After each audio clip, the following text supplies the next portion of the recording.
Nos últimos 12 meses, as ações da Magazine Luiza despencaram mais de 70%.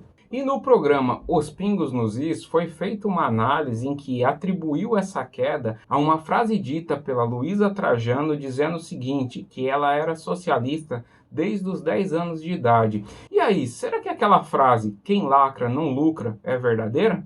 Assista esse vídeo até o final e entenda isso em detalhes.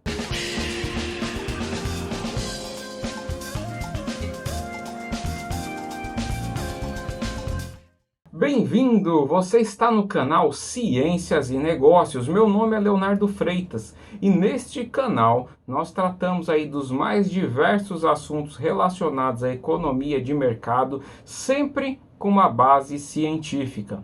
Então, se você gosta desse tipo de assunto, este é o seu lugar. No vídeo de hoje nós vamos tratar aí de um assunto muito interessante que está aí em todos os jornais, muitos canais falando sobre isso, só que no meu ponto de vista com uma análise um pouco incompleta. Só que antes de falar sobre esse assunto, eu quero fazer aí um pedido muito especial para você. Este canal é um canal ainda muito pequenininho. Se você olhar lá, hoje nós temos 79 inscritos. E eu gostaria muito que essa próxima inscrição fosse a sua, que você clicasse aí para se inscrever nesse canal. Por quê? Porque esse canal é um canal que, apesar de pequeno, eu trago aí muita experiência e trago conhecimento tanto acadêmico quanto profissional para contribuir com o seu aprendizado e com informações que você pode usar no seu dia a dia. Então eu acredito que eu estou ajudando muitas pessoas a abrirem os olhos e terem uma análise um pouco mais ampla sobre o mundo de negócios. Então,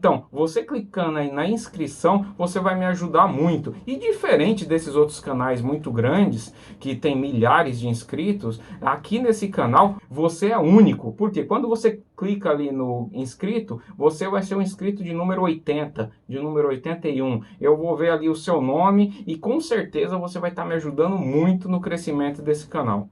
Então, se inscreva no canal. Certamente que sim. Então vamos lá para o assunto do vídeo de hoje. Bom, a Magazine Luiza, ou Magalu, aí para os mais íntimos, é uma das queridinhas do mercado de capitais há bastante tempo. Desde o IPO dela, ela deu assim crescimentos exponenciais um após o outro. Mas aí nesses últimos 12 meses, a queda das ações da Magazine Luiza tem sido assim algo espantoso, muito acelerado. Já caíram aí, se você for olhar os indicadores financeiros, você vai ver que caiu aí entre 70% e 75% de queda no total. Porque o valor da ação varia todo dia, então tem dia que está 74, tem dia que está 72, mas está ali entre 70% e 75%. E por que será que isso aconteceu? Não sei. Um outro fato que também chama atenção é porque é o seguinte, a expectativa sobre a Magazine Luiza é muito grande.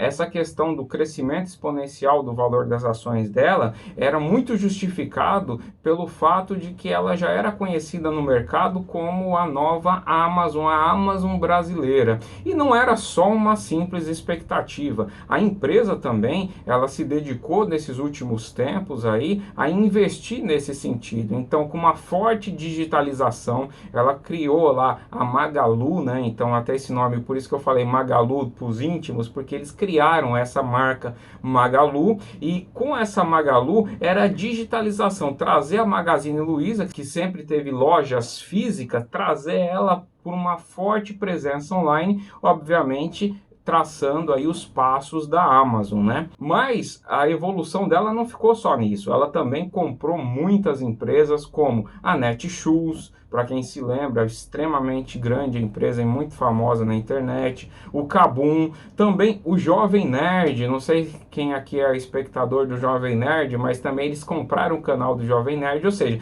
eles estavam com foco muito grande nessa questão de digitalização e o mundo da internet. Inclusive aí foram 20 empresas que eles compraram nos últimos tempos aí, então quer dizer, é um investimento maciço em trazer a empresa para essas plataformas digitais. Mas com essa queda, as pessoas começam a se perguntar assim, por que isso tem acontecido? E aí, será que a empresa vai falir? Será que vale a pena eu colocar meu dinheiro? Estou lhe respondendo, não sei. Então, e nessa análise que eu vou trazer aqui hoje para vocês, eu vou partir de uma análise que eu assisti num corte no YouTube de um programa chamado Os Pingos nos Is, da Jovem Pan, em que eles trouxeram essa notícia e fizeram uma análise deles com foco mais político da coisa, certo? Nesse programa eram 3 entrevistados, era o Guilherme Fiuza, a Cristina Grael e o José Maria Trindade, e eles assim abriram o programa dizendo o seguinte: as ações da Magazine Luiza derreteram nos últimos anos, depois da frase da Luísa Trajano dizendo o seguinte: sou socialista desde os 10 anos de idade, fecha aspas. Então, quer dizer, o programa, toda a análise dos 3 comentaristas foi em cima disso, dizendo que a questão da queda no Magazine Luiza estava relacionada diretamente ao posicionamento político da sua principal face, né, da Luísa Trajano. Eu acredito que isso é um ponto interessante de análise, porque eu tenho inclusive vídeos aqui no meu canal em que eu falo quais são os ônus e os bônus de um empreendedor ou uma pessoa que representa uma determinada empresa de se posicionar publicamente, principalmente politicamente. A posição política, ela te traz um ônus e te traz um bônus. O bônus qual que é? Uma vez que você se posiciona e se identifica com uma determinada população, essa população tende a ter uma atração imediata por você. Só que qual que é o ônus disso? O ônus é que também imediatamente você cria uma outra população que vai ser inimiga sua, porque no Brasil a política é tratada como futebol. Então quer dizer, ou você está de um lado ou você está do outro. E aí isso para o negócio pode trazer impactos não desejáveis dependendo do seu tipo de empresa. Teve um comentário que eu achei interessante, que foi o comentário do José Maria Trindade, em que ele falou o seguinte: ela falando da Luísa Trajano, né? Ela explora a credibilidade popular, ou seja, por que ele falou isso? Ele estava querendo dizer que ela não é o que se diz, e sim, ela usou essa questão como marketing para suas empresas, para poder fazer com que as suas empresas crescessem. Independente do que ele está dizendo e do julgamento dele, que era um julgamento político, eu vou trazer isso para o mundo prático. Para uma empresa se posicionar politicamente, ela deve ter muito claro qual que é o objetivo final dela, se aquilo ali vai trazer um impacto positivo ou negativo no final das contas, né? Quer dizer, se realmente ela tivesse se ela identificou lá que a classe que compra produtos dela ou seus potenciais clientes, eles se identificam com esse tipo de discurso e ela usou isso estrategicamente, é uma coisa.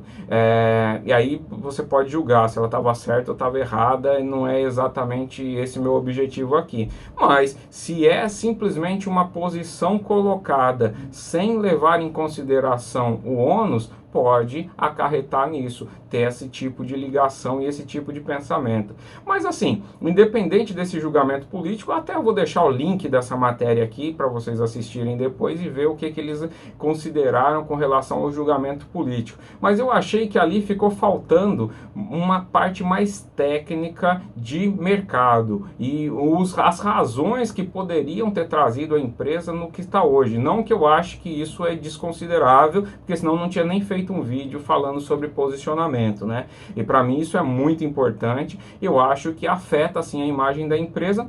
Inclusive no meu vídeo eu lembro que eu citei o Luciano Hang, né, como exemplo, que ele é o dono da loja Havan, em que ele se posiciona politicamente muito, entendeu? E aí ele gera os seus dissabores e tem seu bônus também, e para ele tá achando que tá tudo certo, mas isso vai depender de cada empresa, de cada negócio.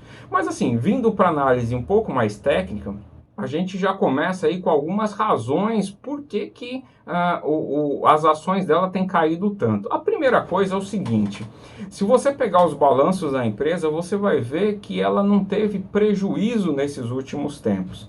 O que ela teve foi um não atingimento de expectativas geradas. A gente já começa a fazer esse diferencial aí.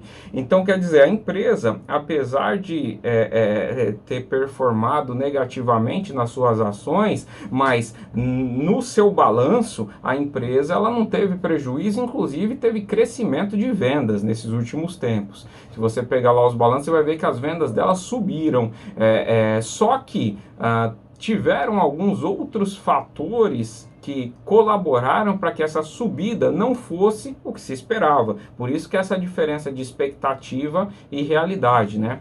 Fizeram com que esse crescimento não fosse de acordo com a expectativa de mercado e conforme eu já falei algumas vezes, mercado precifica expectativa. Mercado de capitais, ele precifica expectativa. Se ele acha que no futuro o negócio sobe, as ações hoje estão subindo, mesmo que de repente o balanço da empresa esteja negativo. Pode acontecer. Uber é um exemplo disso. Quer dizer, você tem o mercado, ele vê futuro e precifica esse futuro. Se ele acha que hoje os negócios estão bem, só que ele tende a dar uma queda da amanhã ou depois de amanhã, amanhã é modo de dizer, ano que vem ou próximo ano, quer dizer, ele já começa a precificar hoje o que vai acontecer no futuro. Então, essa distância que a gente tem que ter na hora que for analisar.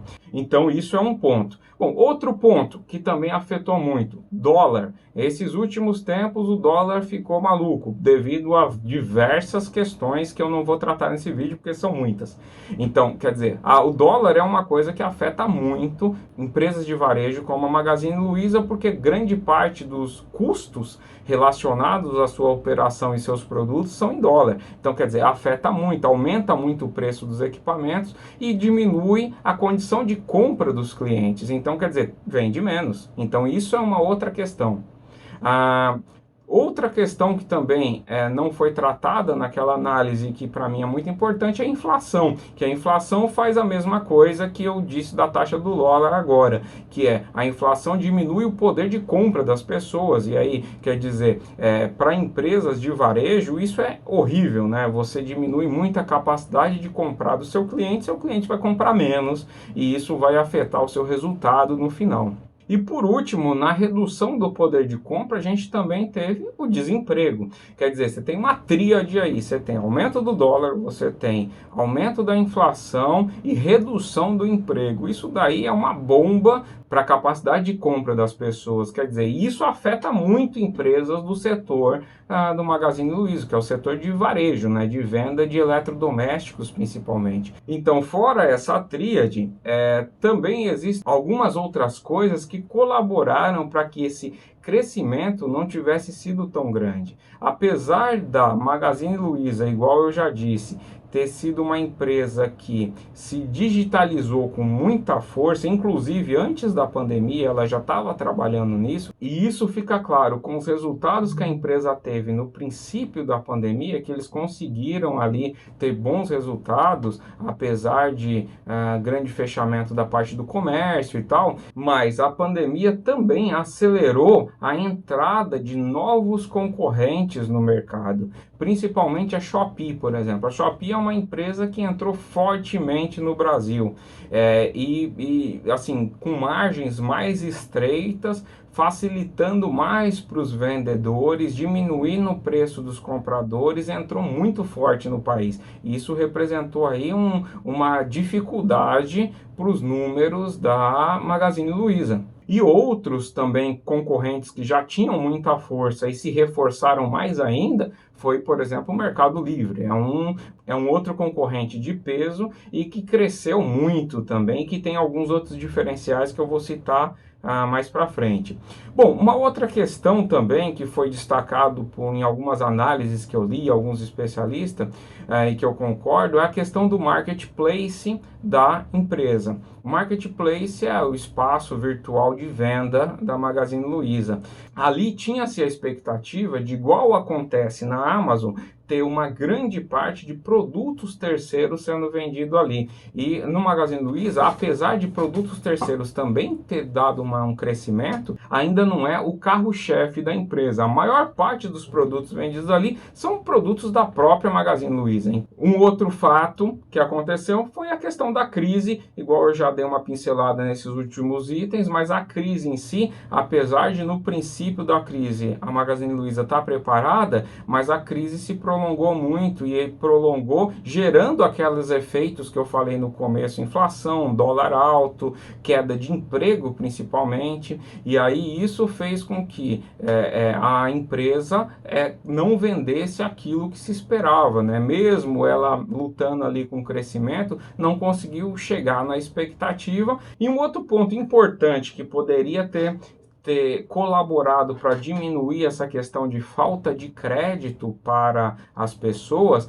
é que, no caso do Magazine Luiza, eles ainda são muito focados em empresa de varejo, né? Eles são varejistas e vendem produtos, esse é o objetivo deles, e eles ainda não têm assim um braço financeiro forte como, por exemplo, o Mercado Livre, que tem lá o Mercado Pago, onde você, como cliente, você pode comprar e financiar suas compras e tal, mesmo compra de terceiro, você financia aquilo, quer dizer, você constrói um braço financeiro que muitas das vezes acaba dando mais lucro que o negócio principal. O caso do Magazine Luiza, eles ainda não têm isso, porque se você tivesse um braço financeiro ali, com certeza você teria resultados melhores no balanço final da empresa. Por último, eu queria trazer uma outra questão, o setor em que a Magazine Luiza atua, que é o setor de comércio e varejo, é um setor que, historicamente, tem uma capacidade de geração de caixa menor do que outros setores muito conhecidos da economia, tipo o setor de energia, por exemplo, de óleo e gás e tal, que são setores que você consegue ter umas margens maiores nos produtos e serviços que você oferta.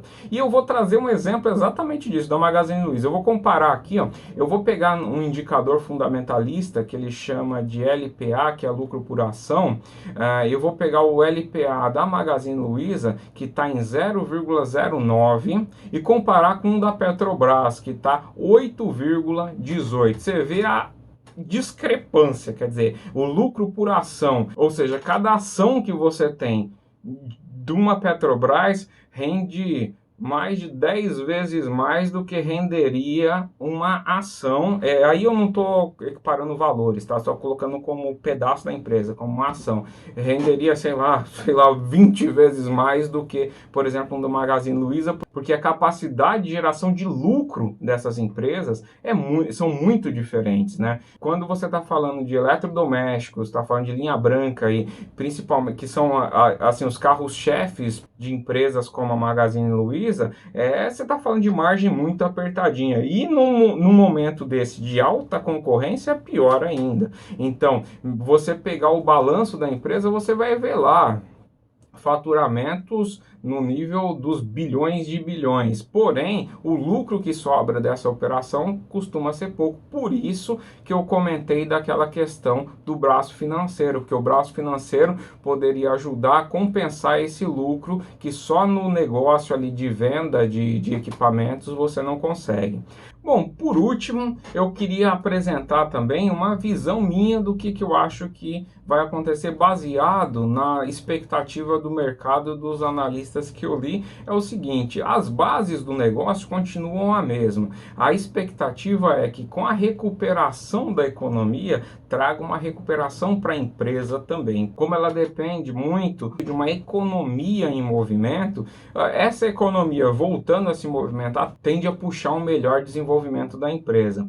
É isso que os especialistas têm apresentado aí como visão de futuro e que eu concordo também, que eu acho que até agora não está posto que a Magazine Luiza tende a falir daqui a 1, 2, 3 meses, entendeu? Então, quer dizer, apesar das ações elas estarem baixas agora, provavelmente essa ação aí se retomará em um breve horizonte aí. Esse breve pode ser aí 6 meses, 1 ano, mais para frente aí, mas tende a retomar. Isso que é importante. Tá? Então, meu objetivo com essa análise foi trazer essa visão um pouco mais ampla, tirar do campo político e trazer para um campo mais técnico, com uma visão um pouco mais ampla de tudo que pode ali estar afetando a empresa. Eu espero que você tenha gostado, te tenha entendido. Deixa aí nos comentários o que você achou disso. Você acha que a razão para ter acontecido o que aconteceu é política ou é alguma dessas daí que eu citei? Ou é um conjunto delas? Deixa aí que eu quero ouvir sua opinião.